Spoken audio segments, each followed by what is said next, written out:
Podium Podcast. Lo mejor está por escuchar.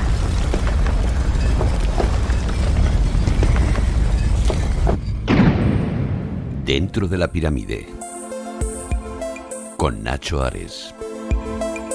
Podium Podcast.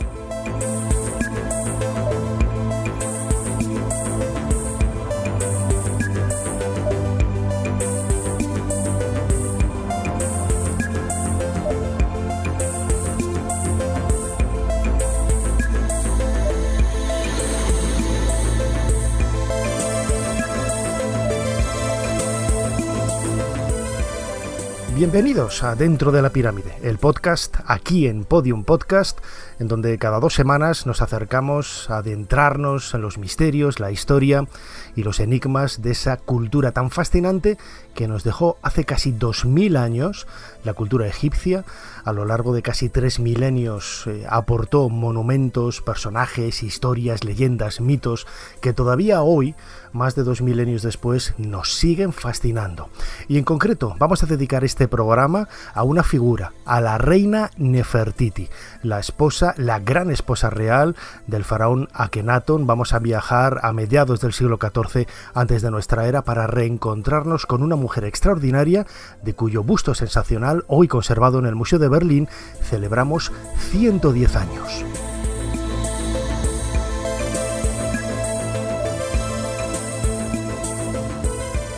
Como siempre, me gusta recordaros y recomendaros que os suscribáis a la aplicación de Podium Podcast para poder escuchar en la mejor calidad y en el mejor entorno este audio dedicado al Antiguo Egipto, dentro de la pirámide, y con él también podréis interactuar con nosotros. Podéis mandarnos vuestros mensajes, comentarios, votad, dadle al like, infinidad de interacciones con el programa. También quiero recordaros, como siempre, que tenemos un canal en YouTube dentro de la pirámide, un canal homónimo, en donde vais a poder ver en imágenes muchos de los temas que tratamos aquí en los audios de Podium Podcast. Hace pocos días, precisamente, colgábamos un vídeo dedicado a esos 110 años del descubrimiento del busto de la reina Nefertiti, la gran esposa real. También, como siempre, nos gusta recomendaros que si preferís utilizar otras plataformas o agregadores de audio como iVoox, Spotify, Google Podcast, Amazon, infinidad de ellas, en todas nos vais a poder encontrar. Dentro de la pirámide, con Nacho Ares, ese soy yo. Comenzamos. Oh gran Horus, señor del Alto y del Bajo Egipto. Oh Rey divino, que esta sangre nutra tu sabiduría. Larga vida a tu nueva esposa. El sacrificio se ofrece en honor a tu nueva esposa. Los oráculos son muy favorables. Te prometen felicidad y fertilidad. No es felicidad lo que busco. Quiero un hijo digno de sucederme, nacido de una bella mujer. Oh Atón, fuente de toda vida, cuando te elevas majestuoso inundas la tierra de luz. Oh Atón, fuente de toda vida, otórganos tu protección. Todos los cultos ofrecerán a Atón la mitad de sus tierras, de sus esclavos y de su ganado. Esclavos y ganado. La recaudación de impuestos no será llevada a cabo por los sacerdotes, sino por los enviados del faraón. Cada súbdito pagará impuestos de acuerdo con sus riquezas. Con sus riquezas. I lost my balance. And you know, that's when the colors started to change. Este audio que acabamos de escuchar pertenece a una película del año 1995, Nefertiti, la hija del sol.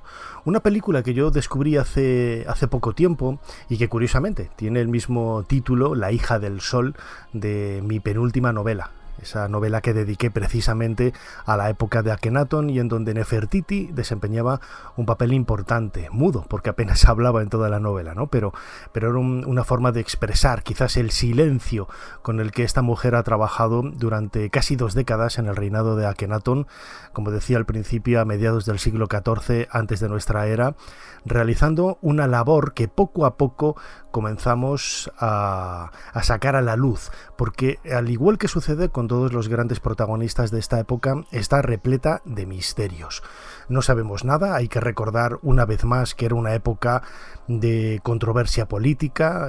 Akenatón había dado la espalda al culto tradicional de los dioses, especialmente al dios Amón, al dios Osiris, y había dado especial predilección por el disco solar Atón, de Atón, una nueva divinidad solar que ya era antigua realmente, pero que a partir del cuarto o quinto año de su reinado tomó un protagonismo especial.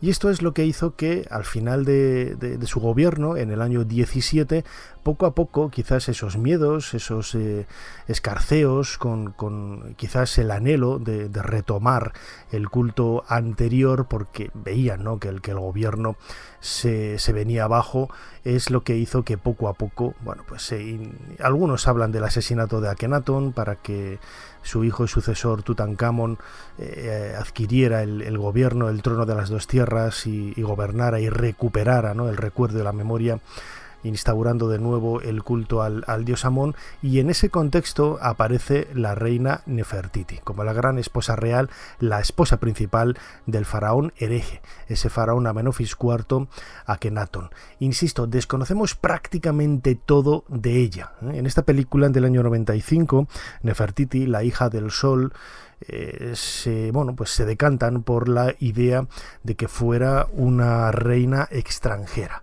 pero realmente no lo sabemos, ¿no? Nefertiti, el nombre significa literalmente la belleza que ha llegado, y el antenombre que tenía, el sobrenombre Neferneferuaton, excelente, son las bellezas de Atón.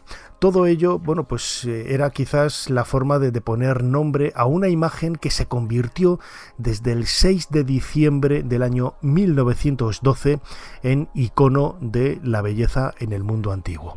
Ese fue el momento en el que Ludwig Borchardt descubrió en el taller del escultor Tutmosis, en la ciudad de Amarna, la ciudad del faraón hereje Akenatón, ese busto, un busto que todavía hoy sigue cautivando a decenas de generaciones de personas que se han acercado a él, a Berlín, al Museo de Berlín, y han tenido la posibilidad de disfrutar de su belleza. La historia del busto, que ha sido reclamado en varias ocasiones por el gobierno egipcio, tiene su aquel. Y digo esto porque hay que reconocer que salió de forma, no voy a decir que ilegal, pero un tanto alegal del país. Ludwig Borchardt, cuando lo descubrió, y fue un momento ese 6 de diciembre en el que estuvo rodeado, ¿no?, de cierto boato, ¿no?, porque lo sacó prácticamente de la arena el príncipe Johann Georg de Sajonia. Muchos dicen, ¿no?, que la aparición del busto había sido anterior, pero que se hizo coincidir con ese momento de la visita real. Y cuando las autoridades egipcias preguntaron en aquella campaña por los hallazgos realizados, en el listado de piezas aparecía busto de una princesa, busto de una reina. La fotografía no hacía justicia sobre la belleza y la singularidad del retrato, y en aquella época, 1912, que había una distribución al 50% de los objetos entre Egipto y el excavador, pues acabó el busto yendo a Berlín. Es cierto que Ludwig Borchardt, pues podríamos decir que no actuó de buena fe, pero también es cierto que las autoridades egipcias, en este caso lideradas por franceses, con Pierre Lacour, que era el encargado del servicio de antigüedades, pues no hizo su trabajo. Los egipcios no hicieron su trabajo, no fueron a ver in situ las piezas, se fiaron de lo que decía Ludwig Borchardt. Y esa es la razón por la que hoy vemos el busto de Nefertiti en el Museo de Berlín. una imagen que se ha convertido en algo icónico de la historia del mundo antiguo y que ha cautivado a decenas de egiptólogos, entre ellos a uno, quizás uno de los más mediáticos en los últimos años, que es Nicholas Reeves. Nicholas Reeves es un egiptólogo inglés, un egiptólogo británico que siempre ha estado cautivado por la figura de Nefertiti y su posible relación con Tutankamón. Vamos a escucharlo en un fragmento de un documental de televisión que tiene por título Nefertiti, la misteriosa reina de Egipto. La reina Nefertiti, la mujer más enigmática de Egipto, ha eludido ser descubierta durante los últimos 3.500 años.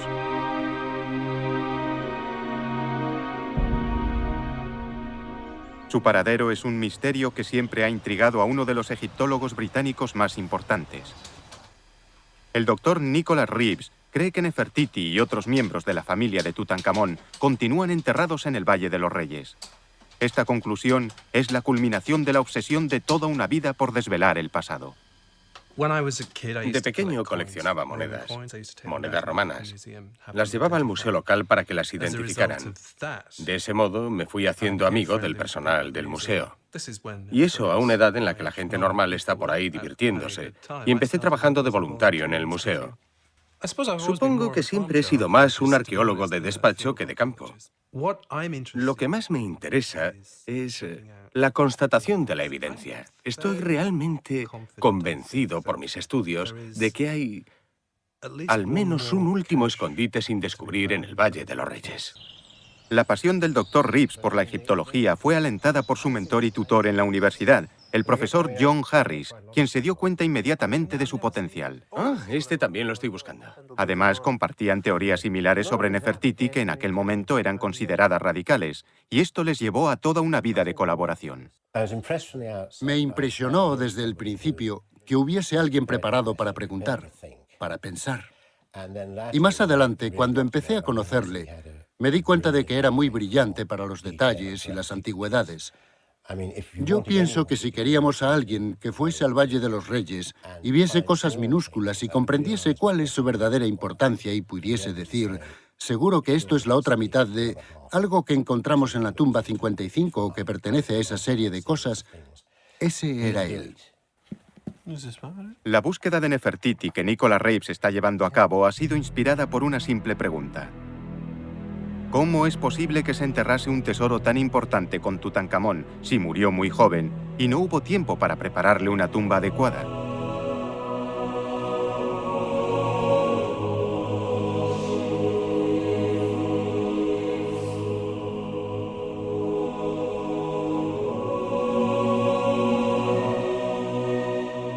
Esa fascinación que ha sentido Nicholas Reeves por la figura de Tutankamón la han vivido muchísimas personas, ¿no? Quizás también todo por el halo de misterio que rodea a su figura.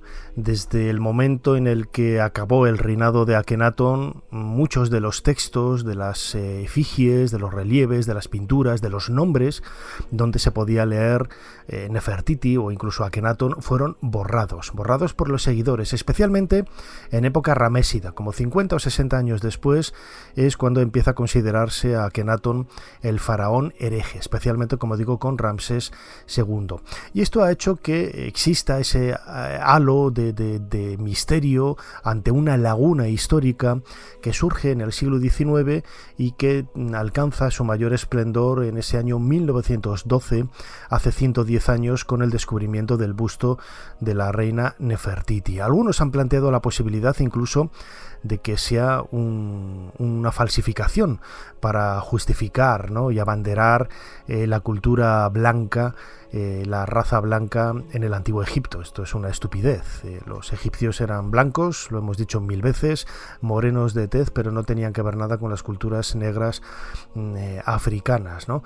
Y se ha querido ver precisamente en este busto de Nefertiti pues algunos rasgos muy arios, ¿no?, como diría Adolf Hitler, que fue quien dijo esa famosa frase de lo que está en Alemania pertenece a Alemania, haciendo referencia a que no iba a devolver ni iba a sacar de allí el busto de la reina Nefertiti. Es cierto, no cabe la menor duda de que es un hallazgo singular. no se parece en nada a nada de lo descubierto hasta el momento. Parece ser que es un modelo para escultores, para realizar otras figuras de la reina Nefertiti, y la vemos con una belleza absolutamente simétrica, con ese tocado, esa corona de color azul prácticamente única en la historia de Egipto que llevó ella, y que le da una forma estilizada muy particular, ¿no? Al mismo tiempo con esos pómulos marcados, la barbilla prominente, ese cuello de cisne, en definitiva una serie de rasgos que la convierten en una figura única. Sobre la frente una cobra, el símbolo de la realeza por antonomasia en el antiguo Egipto. En otro podcast, aquí en Podium Podcast, de Dentro de la Pirámide, en la primera temporada o en la segunda, que dedicamos a la reina Nefertiti, Joyce Tildesley, catedrática de egiptología de la Universidad de Manchester, nos hablaba sobre la singularidad precisamente de este tocado de color azul en la figura del busto de Nefertiti, y que vemos, ¿no?, en paralelos en otros relieves. Yo en muchas ocasiones he llegado a preguntarme incluso, claro, el busto no tiene nombre, no aparece con ningún nombre. Podría ser Nefertiti o cualquier otra princesa de la época, pero sí que es cierto que solamente es la reina Nefertiti quien aparece representada con ese tocado, a no ser que aparezca en un futuro algunas imágenes de su hija Meritaten, por ejemplo, con el mismo tocado, lo que ya nos tendría que poner en duda, ¿no?, la identificación final de esta figura. Vamos a recuperar de nuestro archivo esas palabras de Joyce Tildesley de la Universidad de Manchester en relación al tocado azul, a esa corona de la reina Nefertiti. Nefertiti often, but not always, wore a unique Nefertiti usaba normalmente, aunque no siempre, una corona plana, única. Lo hacía en eventos políticos y religiosos. Fue la única que la llevó. Por eso podemos señalar muchas imágenes anónimas de una mujer llevando este tocado como Nefertiti, como por ejemplo el busto anónimo que vemos en el Museo de Berlín y que identificamos con la esposa de Akenatón. Esta identificación de personas por medio de sus accesorios no es lo ideal, pero tenemos que hacerlo si no contamos con otro tipo de pruebas. Del mismo modo, otra mujer del periodo de Amarna, Quilla, también es identificada por sus enormes pendientes. La versión de la corona que vemos en el busto de Nefertiti de Berlín cuenta con una serpiente sobre la frente, hoy desaparecida, y una cinta que da la vuelta al tocado y se ata en la parte de atrás. Además, cuenta con 2 tiras que cuelgan de la parte trasera de la cabeza. Su aspecto ondulante nos indica que estaban fabricadas en un material delicado. Esto nos lo confirman 2 escenas muy dañadas en las que vemos a Nefertiti con esta corona y las 2 cintas flotando al viento. El estilo de la corona encaja perfectamente con la forma del cráneo, ajustada por medio de unas cintas doradas en la frente y en la parte trasera del cuello. En otras ocasiones, la corona es representada con diferentes elementos decorativos. Su origen es oscuro. Algunas hipótesis señalan a que puede ser una versión femenina de la corona azul de guerra que podemos ver en muchas representaciones de reyes. En su forma, la corona de Nefertiti nos recuerda el tocado de la cabeza de la diosa Tefnut, usado por la reina Tilly, la suegra de Nefertiti, cuando era representada como una esfinge. Tras la muerte de Nefertiti, Mutnechmet, la esposa consorte de Horemheb y quizá hermana de Nefertiti, lucía en ocasiones una corona con un perfil similar, aunque no era exactamente la misma que llevaba Nefertiti.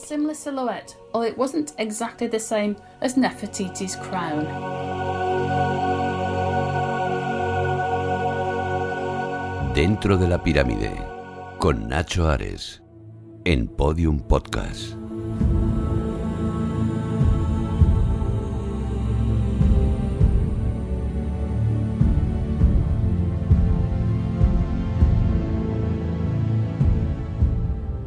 Uno de los grandes problemas que rodea la figura de Nefertiti es ponerle un soporte físico. Cada vez que hablamos de un personaje en la antigüedad, lo primero que pensamos es en su tumba y en su momia, en este caso hablando de Egipto.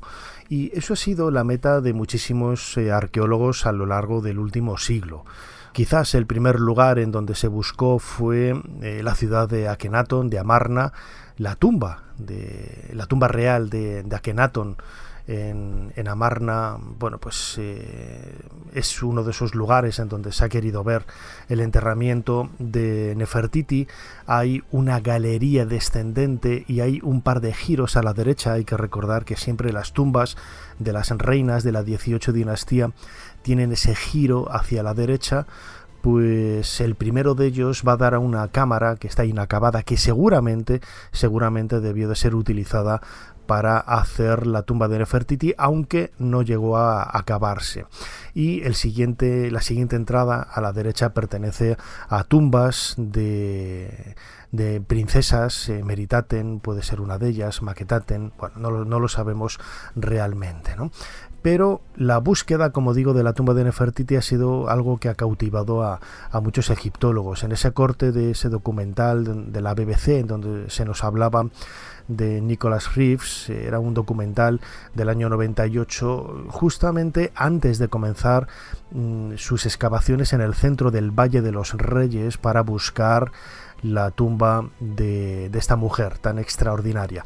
Una tumba que en los últimos años el propio Reeves ha identificado con la propia tumba de Tutankamón. Después de que esa campaña de hace 2 décadas fuera yerma, no sacó ningún dato relevante que pudiera identificar la ubicación de la tumba de Nefertiti, pues todo ello parece indicar, según Reeves, que las cámaras ocultas en la pared norte y oeste de la cámara funeraria de Tutankamón podrían darnos pistas sobre la ubicación de la tumba de la reina Nefertiti. Algo, ¿no?, que ya Om Seti, esta mujer maravillosa, visionaria del templo de Abidos, a la que hemos dedicado ya también otro podcast aquí en Podium Podcast, Dentro de la Pirámide, decía, ¿no?, recordemos, hace prácticamente 4 o 5 décadas, que la tumba de la reina Nefertiti estaba muy cerca de la de Tutankamón. Un problema quizás más sencillo podría ser la identificación de la momia. En la actualidad hay dos cuerpos aparecidos en el Valle de los Reyes que podrían ser identificados con Nefertiti. El último de ellos, y que Zahi Hawass ha intentado demostrar por medio del ADN, es la momia KV21B, aparecida en la tumba KV21, y que ya se descubrió en el año 1817, pero que se dejó de lado el interior de la tumba porque no había objetos, no había pinturas, no había elementos que pudieran nutrir el mercado de antigüedades de la época. En aquella época, Belzoni, el descubridor de la tumba, halló estos 2 cuerpos y los dejó allí, que luego fueron asaltados y destrozados por los ladrones de tumbas. Uno de ellos, el cuerpo KV21A, parece tener paralelos por medio de estudios de ADN con los las hijas, mejor dicho, los fetos que aparecieron en la tumba de Tutankamón, así que podría ser la gran esposa real de Tutankamón, Angesenamón, una de las hijas de Akenatón, y la otra momia, la KV21B, que en este caso sí que tiene el rostro, sí que tiene cabeza, la A no tiene cabeza, podría ser la momia de Nefertiti. Esto se sabría si se consiguiera extraer ADN de ella y se comparara precisamente con Angesenamón. Si sabemos que KV21A es Angesenamón, KV21B podría ser su madre, y si da positivo este dato, pues sin lugar a dudas sería la reina Nefertiti. Pero bueno, todos los datos de ADN publicados en 2011, creo que fue, en la revista JAMA, han sido puestos en duda, incluso por los propios genetistas que participaron en el programa, en la investigación. No se tomaron las medidas necesarias, lo hemos comentado en otros podcasts, aquí en Dentro de la Pirámide, y está todo muy cogido con pinzas, ¿no?, como decimos aquí en España. Pero hay otra momia que algunos investigadores, incluso hoy, como marca Bolde, dicen que puede ser la momia de Nefertiti, que es la descubierta en una de las habitaciones laterales de la KV-35, la tumba de Amenofis II, una tumba descubierta en 1898 por Victor Loret y que nos da pistas, ¿no? Esa dama joven, de Young Lady, que podría ser quizás la momia de esta reina tan célebre de la historia de Egipto, quien hace prácticamente 2 décadas lanzó casi como una bomba, ¿no? Este hallazgo, esta noticia, aunque lógicamente muchas personas antes lo habían sospechado, fue la egiptóloga británica Joan Fletcher. Recibió muchas críticas, especialmente por las autoridades egipcias, ya que cuando Discovery quiso realizar el estudio de las momias encontradas en ese escondite real de momias donde estaba la dama joven, en ningún momento se comentó a las autoridades egipcias que se estaba buscando la momia de Nefertiti, algo que se enteraron las autoridades al ver el documental de televisión. Y esto hay que reconocer que no está bien. No está bien porque tienes que ir siempre con la verdad por delante. Y bueno, vamos a escuchar un fragmento de ese documental de televisión que hizo Discovery con el testimonio de Joan Fletcher sobre esa Lady X, esa Dama X, la joven dama de la Young Lady, que ella finalmente identifica con la reina Nefertiti. Joan solo dispone de 2 horas para averiguar si Lady X es Nefertiti. Es un verdadero enigma. Estoy ahora cara a cara con esta mujer. Se parece tanto a una famosa pieza de escultura. Y quiero decir que desde un punto de vista visual es sorprendente, un parecido sorprendente. El cuello largo es una pista y la marca de la banda alrededor de la cabeza. Bajo su alta corona, Nefertiti llevaba la cabeza afeitada, una protección contra los piojos, las enfermedades y el calor egipcio. Es posible que llevase algo muy apretado. Y como no hay pelo natural porque ha sido eliminado, podría deberse al uso de una corona alta y apretada, por ejemplo. Pero sin duda esta momia llevaba algo bastante apretado sobre su cabeza cuando la prepararon para el entierro, la vestimenta funeraria de la realeza. Existe un rasgo característico en algunas de las representaciones de Nefertiti, la doble perforación del lóbulo de la oreja. Joan considera que la doble perforación del lóbulo es una prueba evidente. La boca destrozada constituye otro indicio interesante. Y después, en medio de todo esto, de todas estas pistas maravillosas, tenemos la más reveladora de todas. Este daño terrible y malintencionado. Una vez muerta, alguien seguía odiando mucho a esta mujer. Se diría que quisieron destrozarle literalmente la cara con algún tipo de objeto contundente. Es asombroso, realmente extraordinario. Casi no tengo palabras. Tras la muerte de Nefertiti, casi todas sus representaciones artísticas fueron mutiladas. El rostro destrozado sigue ese patrón.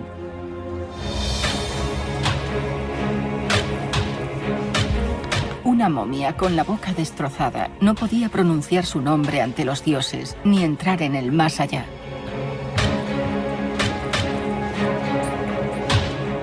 ¿Por qué razón iba alguien a cometer semejante sacrilegio? Es muy difícil considerar esto como un simple robo de tumbas, porque no llevaba joyas alrededor de la zona de la boca, y por eso destrozar esta parte en concreto, lleva implícita una intención determinada. Las otras momias tienen las pistas finales. Podrían ser miembros de la familia política de Nefertiti, la madre y el hermano de su esposo, el faraón Akenatón.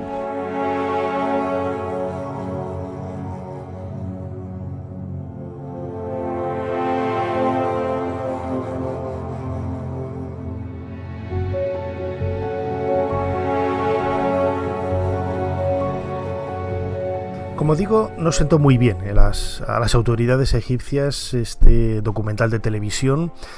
Luego Joan Fletcher publicó un libro dedicado a Nefertiti en el que solamente dedica unas poquitas páginas al final. Es un volumen grueso que fue traducido al castellano, pero que solamente dedica unas pocas páginas al final al estudio de la momia, quizás porque realmente no había nada, eran todo evidencias totalmente indirectas, que no justificaban nada, ¿no? Que si tenía la frente lisa, al haber estado portando esa corona durante mucho tiempo, tenía doble perforación en las orejas, que si era una reina, que si tal, que si cual, pues sí, podía ser Nefertiti, pero no había una evidencia directa, ¿no? Y las autoridades egipcias, con Zahi Hawass a la cabeza, en donde no concibe que se descubra nada en Egipto sin que él esté por medio, incluso llegó a decir que esa momia era de un hombre, era de un varón, algo totalmente absurdo, ¿no? Y que luego, bueno, pues finalmente, cuando se hizo el estudio de las momias reales, con ese estudio de ADN, se comenzó con una de ellas, ¿no? Precisamente esta momia de la dama joven de la KV-35. Y uno de los aspectos que Joan Fletcher decía de la momia, como que fue dañada posteriormente para que no pudiera respirar, para que no pudiera comer, que le rompieron la boca y que fue, bueno, pues vilipendiada el cuerpo una vez depositado en la tumba, era tirado por tierra por los argumentos que presentaban los egiptólogos, los médicos forenses, mejor dicho, que estudiaron la momia. Todo hay que decirlo, que estos médicos forenses, también egipcios, quedaron en entredicho por muchos de los comentarios y de los argumentos supuestamente científicos que daban en esos estudios de ADN, ¿no?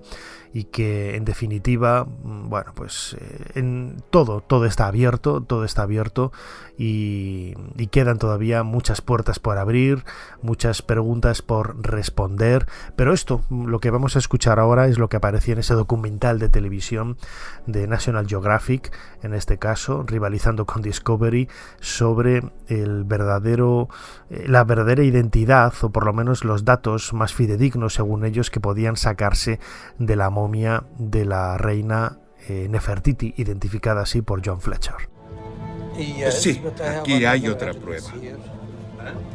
Tengo otra prueba. Aunque la mandíbula está hecha añicos, en las vendas no se han encontrado los fragmentos correspondientes de piel y huesos. En su lugar, lo que los radiólogos ven en las imágenes del TAC es esto.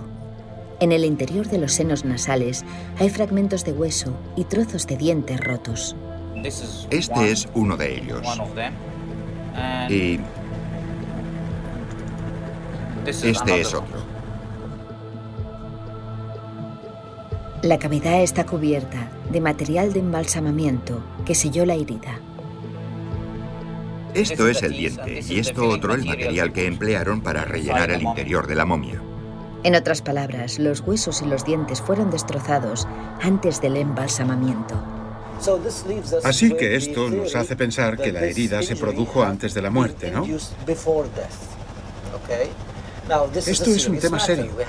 Tenemos que llegar a una conclusión definitiva.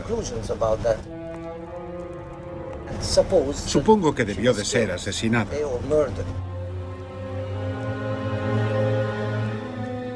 Una herida semejante debió de producirse con un objeto pesado que provocó que algunos fragmentos de hueso acabasen en el cráneo. Los embalsamadores egipcios tuvieron que enfrentarse al reto de preparar este cadáver para la otra vida. Dentro de la pirámide, con Nacho Ares, en Podium Podcast.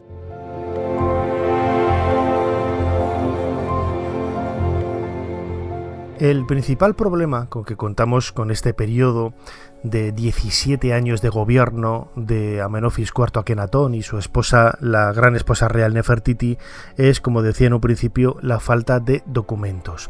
Y esto es lo que hace que cada vez que aparece un texto nuevo, pues se revolucione totalmente la idea que se tenía en ocasiones preconcebida, ¿no?, del reinado del faraón hereje.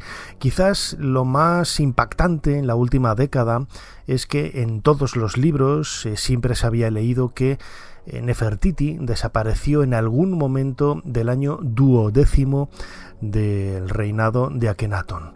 Y de pronto aparece un texto en una cantera en donde se habla de Nefertiti en el año 16, es decir, 4 años después, un año antes de la muerte de Akenatón, o por lo menos del último año del que se tiene constancia del reinado de Akenatón.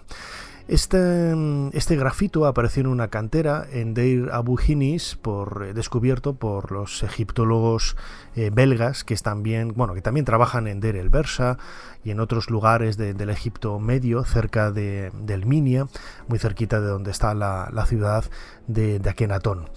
Pues esto, como digo, trastocaba totalmente lo que se había creído hasta ese momento del reinado de Nefertiti. Siempre se había sospechado que ella quizás cambió de nombre por el de Esmenkare y que en el último año de reinado estuvo en el trono de Egipto junto a su esposo. O, una vez muerto él, estuvo junto con una de sus hijas, Meritaton. Pero realmente son todo especulaciones, no hay datos que así lo demuestren. Se había hablado de confirmar esa desaparición en el 12º año del reinado de Akenatón, pues no tendríamos, ¿no?, evidencias para demostrar que Esmenkare fuera precisamente esa reina Nefertiti con el nombre cambiado, que también es otra anomalía, porque las reinas cuando gobernaban no cambiaban el nombre, ¿no? Eso es un dato que hay que tener en cuenta. Todo ello lo que nos dice es que es mucho aún lo que queda por señalar, por decir, de la época de Akenatón, de esa época herética, un momento en el que, como vamos a escuchar en este nuevo fragmento del documental de la BBC titulado Nefertiti, la misteriosa reina de Egipto, el final de la época de Amarna fue absolutamente convulso. Cuando los arqueólogos alemanes descubrieron la cabeza de Nefertiti, en esa misma pequeña sala encontraron la pareja de la pieza. El contraste entre ambos bustos no podía ser más sorprendente. Mientras la belleza de Nefertiti había sobrevivido a los elementos y a 3.500 años, la cabeza de Akenatón estaba hecha añicos. La escultura de Akenatón había sido totalmente destruida. Le habían arrancado los ojos para que no pudiera ver, le habían destruido la nariz para que no pudiera respirar y le habían aplastado la boca para que no pudiera alimentarse. El símbolo de la realeza, la cobra real, había desaparecido. No fue solo un busto lo que se destruyó, sino que hubo un movimiento organizado que con el tiempo eliminaría toda memoria de Akenatón y de todo el período de Amarna. ¿Por qué se salvó Nefertiti? Parece que antes incluso de la muerte de Akenatón, había comenzado a reinstaurar el culto a Amón y a los otros dioses. Esto sin duda le concedió un indulto temporal.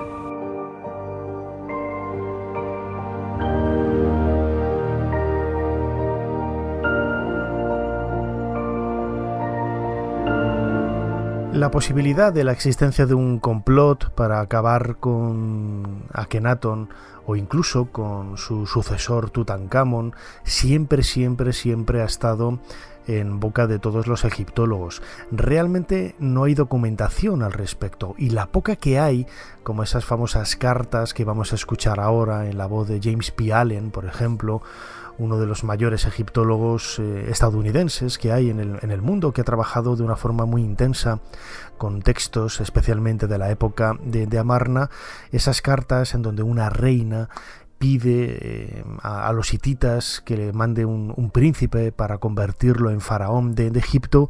Realmente, aunque siempre se ha dicho que puede ser la reina Angesenamón, la esposa de Tutankamón, cada vez son más los investigadores que dicen que pudo haber sido nuestra protagonista, la reina Nefertiti, unos 10 o 15 años antes, y que con ello, bueno, pues quizás ponía el colofón al final de la historia de la época de Amarna. Vamos a escucharlo en la voz de James P. Allen en este documental de la BBC, Nefertiti, la misteriosa reina de Egipto.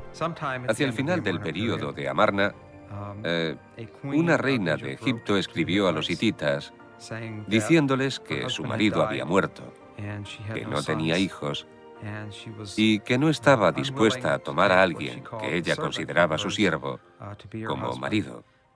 Y por lo tanto le pedía al rey de los hititas que enviara a uno de sus hijos, un príncipe, para casarse con ella y gobernar en Egipto. Aunque el rey de los hititas finalmente accedió, a ojos egipcios un matrimonio así habría sido la máxima traición. Y durante el viaje, el príncipe de nombre Zananza fue asesinado. Poco después, la propia Nefertiti desapareció y Tutankamón se convirtió en rey.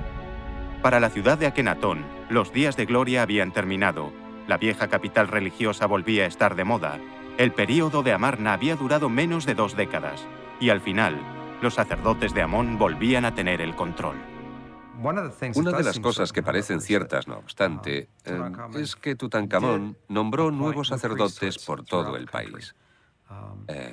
Pero si fue porque los viejos sacerdotes habían desaparecido, o si se trató de un intento de establecer una nueva fuerza política, no se sabe. Las intrigas políticas y los engaños no eran nada nuevo para los faraones. Las luchas por el trono habían resultado en los asesinatos de Amenmeses I unos 600 años antes y de Ramsés III 200 años después.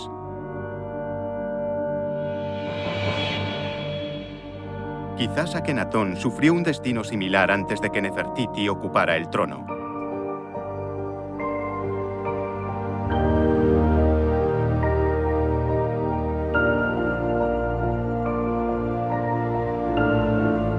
Este busto del que estamos celebrando ahora 110 años de su descubrimiento en el taller del escultor Tutmosis, en la ciudad de Ajetatón, el horizonte de Atón, esa nueva ciudad construida por Akenatón, el faraón hereje. El busto de la reina Nefertiti lo tiene absolutamente todo. No solamente tiene belleza, tiene historia, tiene enigmas, tiene mitos, tiene leyendas, que es lo que la ha convertido, ¿no?, en un icono casi pop, ¿no? Porque incluso hoy en el Cairo, vayas por donde vayas, vas a encontrar referencias muy modernas, muy pop, en grafitos, en pintadas, en recuerdos que hablan un poco de esta época de hace casi 3.500 años, en donde una mujer tuvo un gran poder y realizó un gobierno junto con su esposo de una forma extraordinaria, aunque muy poco es lo que nos ha llegado de esta época. Quizás eso es, como decía ahora, lo que convierte a Nefertiti en una de las mujeres más fascinantes del mundo antiguo.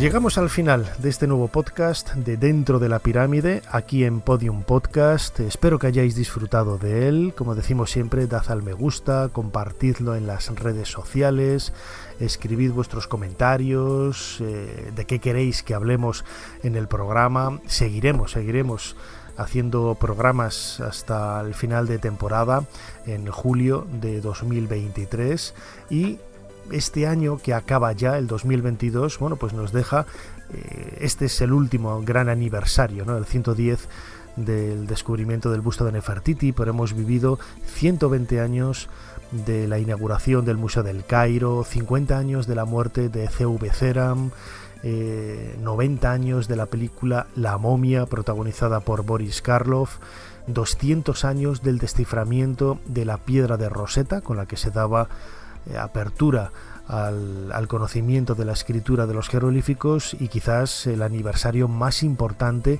y al que más tiempo hemos dedicado tanto en este podcast dentro de la pirámide como en el canal de YouTube Dentro de la Pirámide.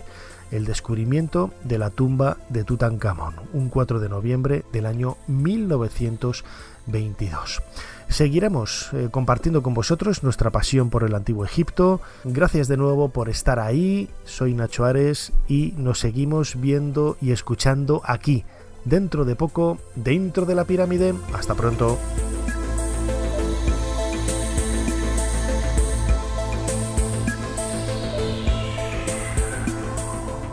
Dentro de la Pirámide, con Nacho Ares, Podium Podcast.